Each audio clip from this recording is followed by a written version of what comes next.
नमस्कार दर्शक बंधु आज बढ़ काल बैशाखी वर्षा दक्षिण ओडिशा रे घड़घड़ी सह वर्षा संभावना 40 रु 50 किलोमीटर बेगे बहिब पवन। तो कौन रही संपूर्ण खबर जानिया ता पूर्व जदि आप चैनल को सब्सक्राइब करना एवं चैनल को सब्सक्राइब कर ऑल नोटिफिकेशन ऑन कर रखु जहाद्वारा आगू आपण मैंने यहीपरी खबर नोटिफिकेशन सर्वप्रथमे पाइपर। तेबे आज राज्य में काल बैशाखी प्रभाव में वर्षा बढ़ी पारे।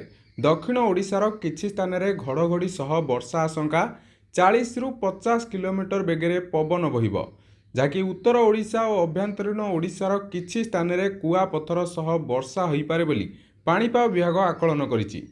एवं 6 तारिख में मयूरभंज, केन्दुझर, बालेश्वर, भद्रक, जाजपुर, केन्द्रापड़ा, कटक, जगतसिंहपुर, गंजाम, गजपति और रायगड़ा जिलार विभिन्न स्थान में घड़घड़ी सह वर्षा हो पारे।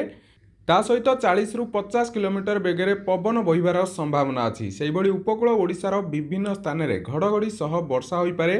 7 और 8 तारिख में उत्तर ओडिशा और उपकूल ओडिशार विभिन्न स्थान में वर्षा हो पारे।